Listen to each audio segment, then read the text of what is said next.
21h30, Madame, Monsieur, bonsoir. Bienvenue dans le journal.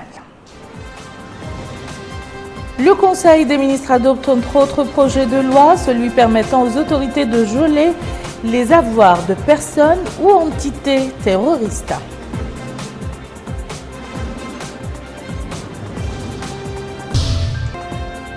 « 37 milliards de guillas pour financer le parc éolien de Boulenoir suite à un accord de prêt entre notre pays et le FADES. Les forces d'occupation israéliennes démolissent les maisons d'une cinquantaine de familles palestiniennes à Al-Quds. Comme annoncé dans les titres, le Conseil des ministres s'est réuni ce matin sous la présidence du président de la République, Mohamed Ould Abdel Aziz, à examiner et approuver les projets de loi suivants.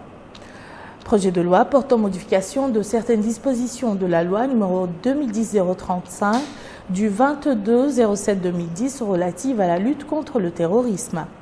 Le présent projet de loi vise à parachever le processus d'harmonisation du droit national en matière de lutte contre le terrorisme avec le droit international. À cet effet, il met en place un dispositif administratif qui autorise les autorités compétentes de geler immédiatement les fonds, avoirs financiers et ressources économiques appartenant aux personnes ou entités terroristes figurant sur les listes nationales ou internationales en conformité avec les principes des droits de l'homme et notamment en permettant la possibilité de recours. Projet de loi autorisant l'approbation du contrat programme numéro 06 MET-NR entre l'État mauritanien et l'Établissement national de l'entretien routier pour la période 2016-2018 signé le 21 décembre 2015. Le présent projet de loi a pour objet de permettre le renouvellement du contrat programme entre l'État et l'ENR suite à la mise en œuvre concluante des précédents contrats programme avec cet établissement. Par ce nouveau contrat programme, le gouvernement marque sa volonté de faire de l'ENR un outil privilégié de sa politique de pérennisation du patrimoine routier tout en exigeant de l'établissement de poursuivre les efforts nécessaires et indispensables pour assurer correctement l'ensemble des travaux d'entretien urgents, courants, périodiques et préventifs de la totalité du réseau qui lui est confié. Le Conseil a examiné et adopté les projets de décret suivants. Projet de décret portant modification de certaines dispositions du décret numéro 2006-034 du 10-05-2006 portant réorganisation et fonctionnement de l'inspection générale de l'administration judiciaire et pénitentiaire. Le présent projet de décret vise à renforcer les moyens humains de l'inspection générale de l'administration judiciaire et pénitentiaire pour lui permettre d'accomplir convenablement ses missions. Projet de décret portant institution du fonds de concours à la lutte contre le trafic des stupéfiants et substances psychotropes. Le présent projet de décret a pour objet la création d'un fonds de concours destiné à recueillir le produit de la vente des biens saisis dans le cadre des procédures pénales diligentées du chef d'infraction à la législation sur les stupéfiants. Il permet également aux services impliqués dans la lutte contre le trafic des stupéfiants de renforcer leur action par le biais d'un soutien financier spécifique. Projet de décret portant création, organisation et fonctionnement de l'Institut supérieur d'anglais. Le présent projet de décret a pour objet la création d'un établissement d'enseignement supérieur spécialisé dans la formation initiale et continue de l'anglais. Cet institut a pour mission notamment de développer et d'offrir des programmes de formation d'excellence en anglais adaptés aux besoins des administrations publiques, des collectivités locales, des opérateurs économiques et sociaux et de contribuer à l'ouverture de la Mauritanie à l'économie mondiale et à la culture universelle.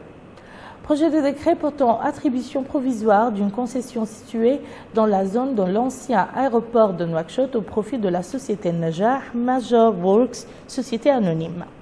Projet de décret abrogeant et remplaçant le décret numéro 2014-190 du 11 décembre 2014 fixant les dispositions statutaires applicables au personnel des établissements publics à caractère administratif. Le présent projet de décret a pour objet de fixer les dispositions applicables au personnel des établissements publics à caractère administratif et d'adapter les modalités de mise à disposition et de détachement aux usages administratifs courants. Projet de décret portant approbation et déclarant d'utilité publique le plan de lotissement de la zone dite de l'ancien aéroport de Nouakchott, Muqata'a de Dar Naïm, commune de Dar Naïm, wilaya de Nouakchott Nord. Projet de décret portant nomination des membres du conseil d'administration de la Société nationale des aménagements agricoles et des travaux. Projet de décret modifiant certaines dispositions du décret numéro 2015-085 du 13 mai 2015 portant création d'une société nationale dénommée Société mauritanienne des produits laitiers. Le présent projet de décret a pour objet de doter la Société mauritanienne des produits laitiers des moyens institutionnels nécessaires pour lui permettre de contribuer efficacement à la promotion de la filière lait. À cet effet, il introduit des dispositions spécifiant les organes délibérants et de gestion en plus de l'adoption des statuts de la société. Projet de décret portant organisation du transport urbain et interurbain des viandes rouges. Le présent projet de décret a pour objet de fixer les conditions d'obtention des agréments pour les transports des viandes rouges en milieu urbain et interurbain, ainsi que les conditions acceptables du point de vue hygiénique pour l'exercice de cette activité.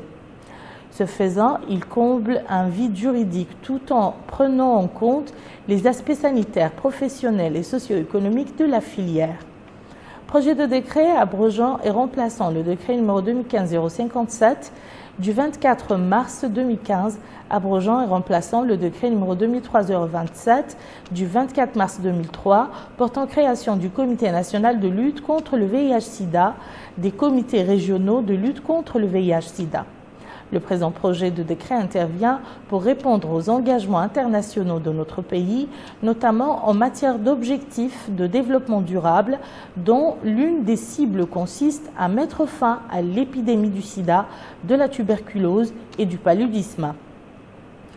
À la faveur de la réorganisation découlant du dit projet de décret, l'efficacité du Comité national de lutte contre le VIH-Sida sera améliorée, notamment à travers une meilleure implication de la société civile, le renforcement du comité de pilotage et le recentrage de la mission de la SENLS vers le pilotage stratégique, le suivi et évaluation, le plaidoyer, la sensibilisation et la prévention. Le ministre des Affaires étrangères et de la coopération a présenté une communication relative à la situation internationale. Le ministre de l'Intérieur et de la décentralisation a présenté une communication relative à la situation intérieure. Le ministre des Pêches et de l'économie maritime a présenté deux communications suivantes. Une communication conjointe relative à la préparation de l'audit de l'OMI. Cette communication expose les résultats des travaux du comité interministériel de pilotage et de suivi de la préparation de l'audit par l'Organisation maritime internationale du dispositif national de sécurisation des échanges commerciaux par voie maritime. Elle propose un plan d'action visant la correction des écarts constatés en matière de respect des procédures et normes applicables aux marins et aux navires exerçant les différentes activités maritimes.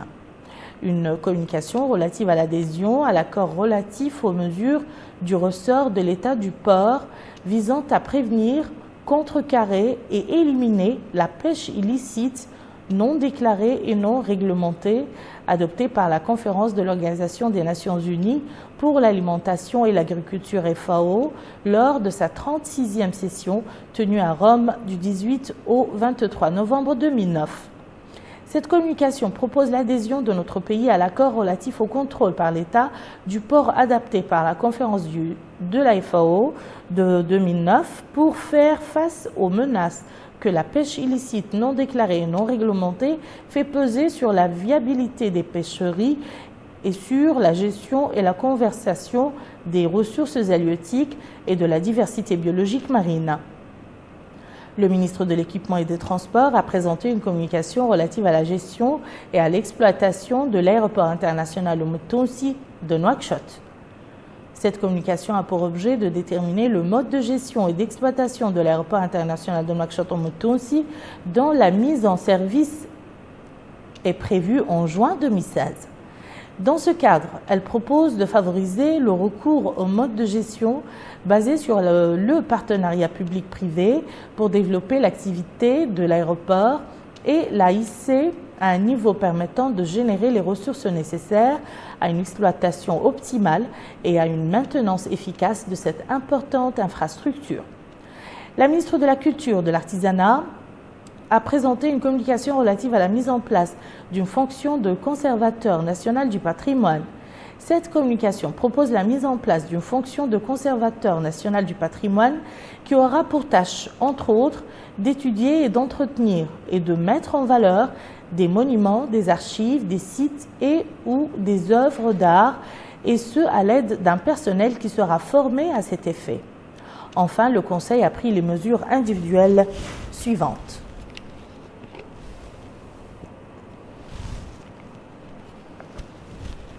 Ministère de la fonction publique, du travail et de la modernisation de l'administration, établissement public, Caisse nationale de sécurité sociale, directeur général adjoint, Sidi Abdallah ou le Talib Moustapha.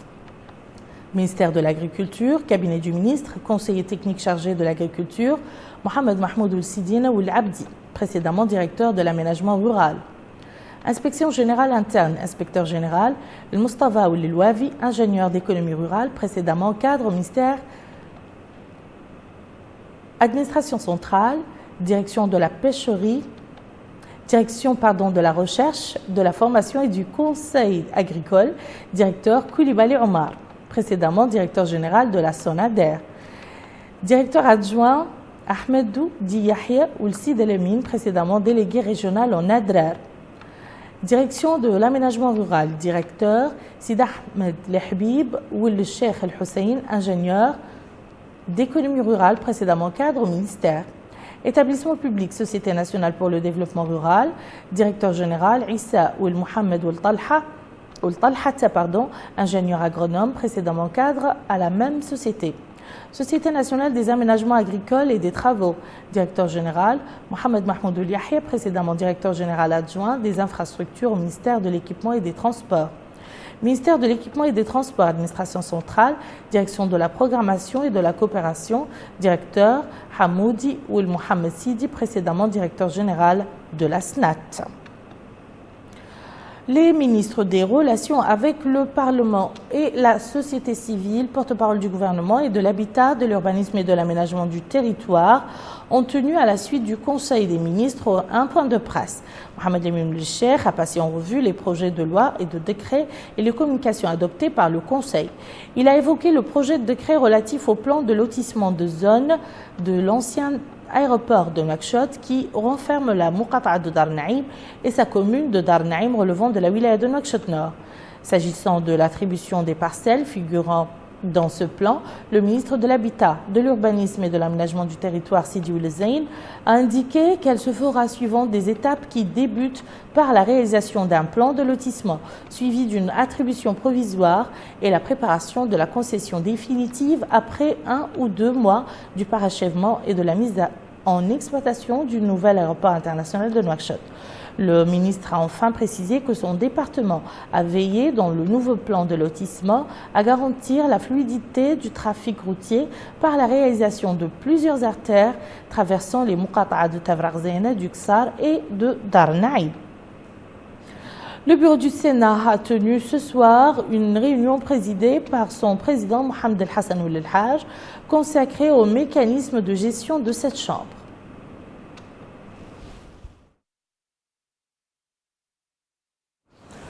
Notre pays et le FADES ont signé aujourd'hui dans les locaux du ministère des Affaires économiques et du Développement un accord de prêt destiné à financer le projet parc éolien de Boule-Noire.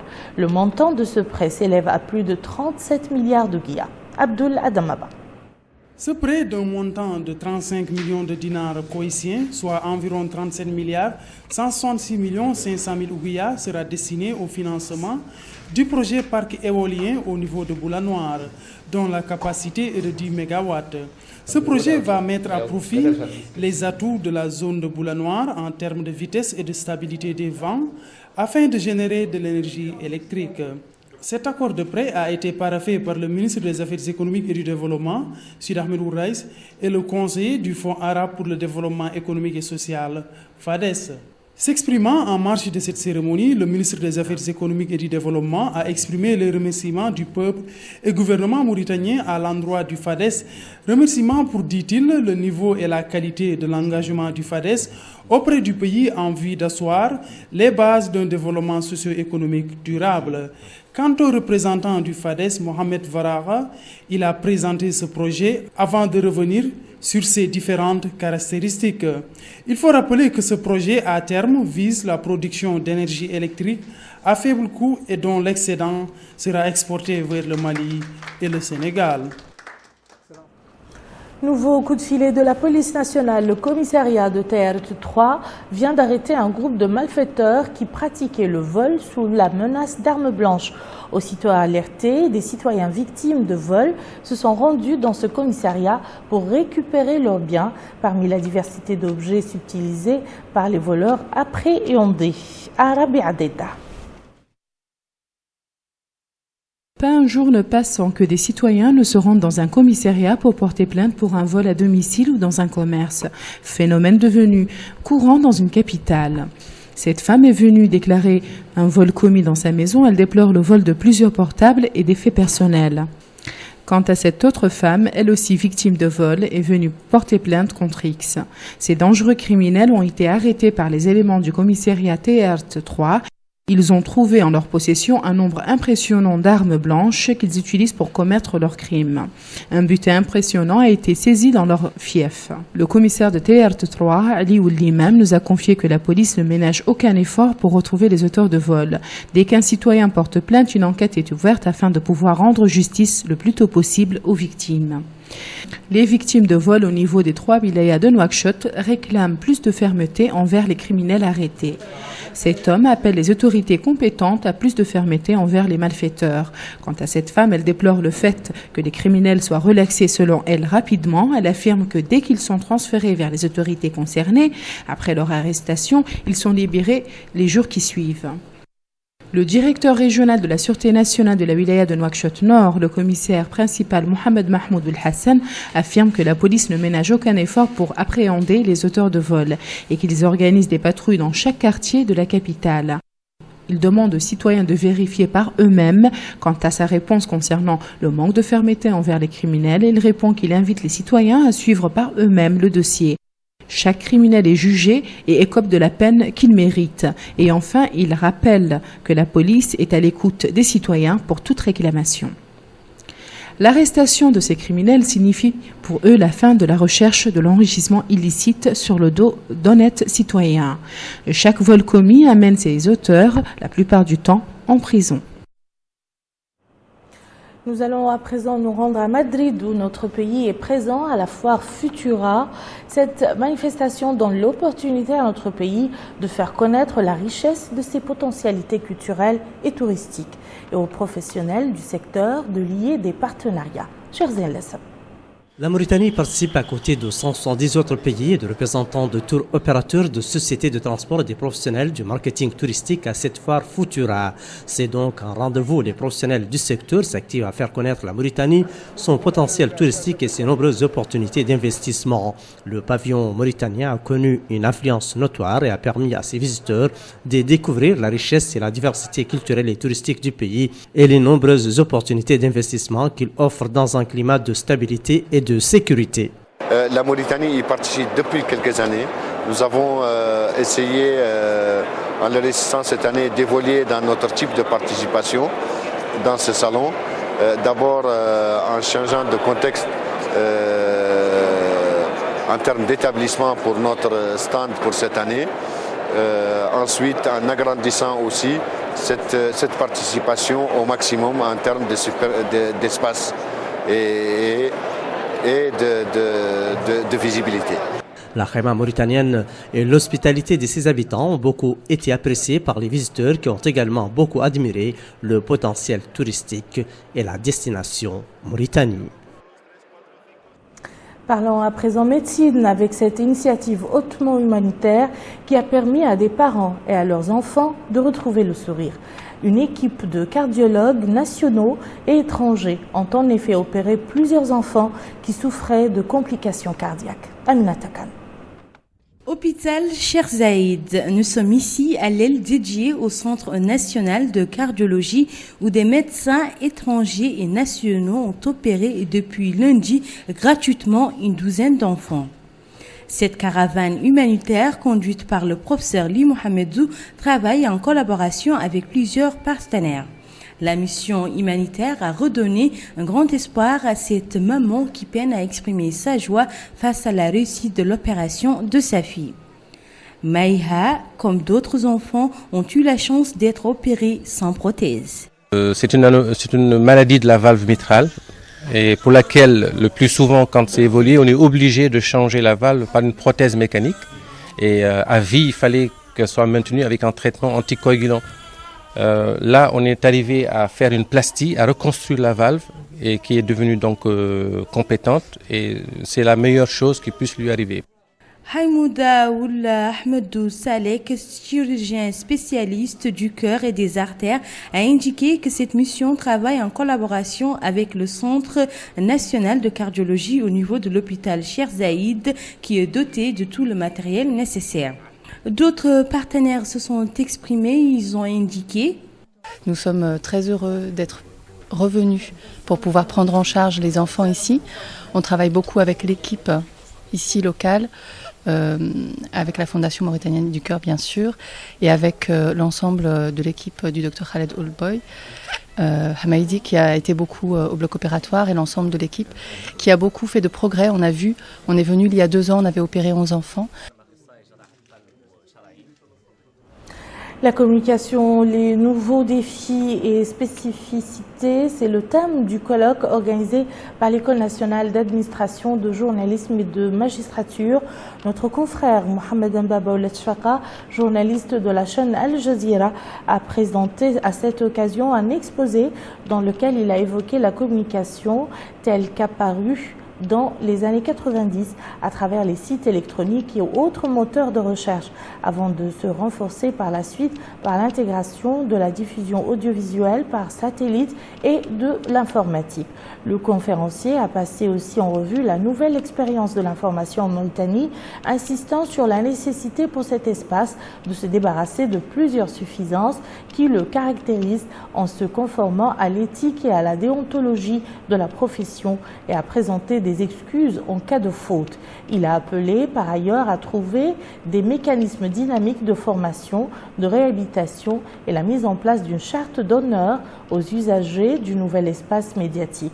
Le conférencier a traité aussi les problématiques imposées aujourd'hui au monde par la photo, précisant que son exploitation doit obéir également aux règles déontologiques.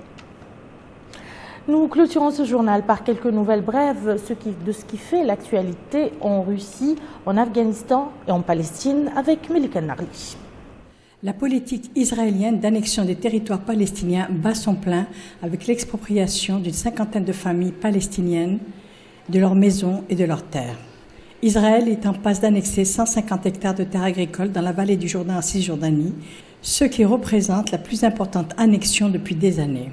Cette politique de colonisation sape les projets d'avancée vers la paix pour l'émissaire de l'ONU. Quant aux ministres européens des Affaires étrangères, ils ont exprimé leur ferme opposition à la politique de colonisation d'Israël, aux démolitions de structures palestiniennes et aux confiscations. Les proches des victimes et le gouvernement afghan ont rendu hommage aux 7 employés, dont 3 femmes de la chaîne afghane Tolo, tuées la veille dans un attentat des talibans à Kaboul. Les responsables gouvernementaux ont présenté leurs condoléances au cours d'une cérémonie retransmise en direct. L'attentat, première attaque d'envergure contre un média afghan, est survenu mercredi soir à Kaboul. Un taliban a précipité sa voiture chargée d'explosifs contre un minibus de Kaboura, une filiale de Tolo. Les insurgés ont revendiqué l'attaque commise en représailles à la propagande anti-taliban diffusée selon eux par Tolo lors du siège de Kunduz, ville du nord afghan tenue par les talibans pendant 3 jours en septembre.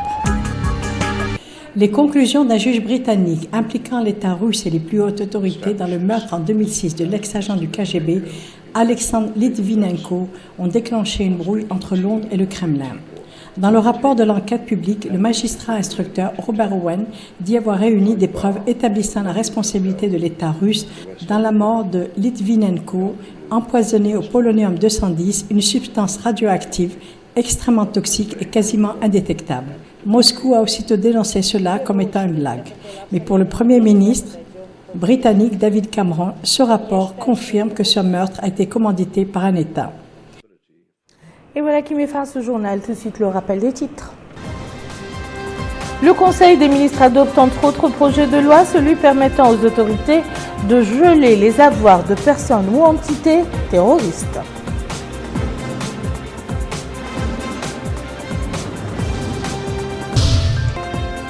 « 37 milliards d'ouguiya pour financer le parc éolien de Boulenoir suite à un accord de prêt entre notre pays et le FADES.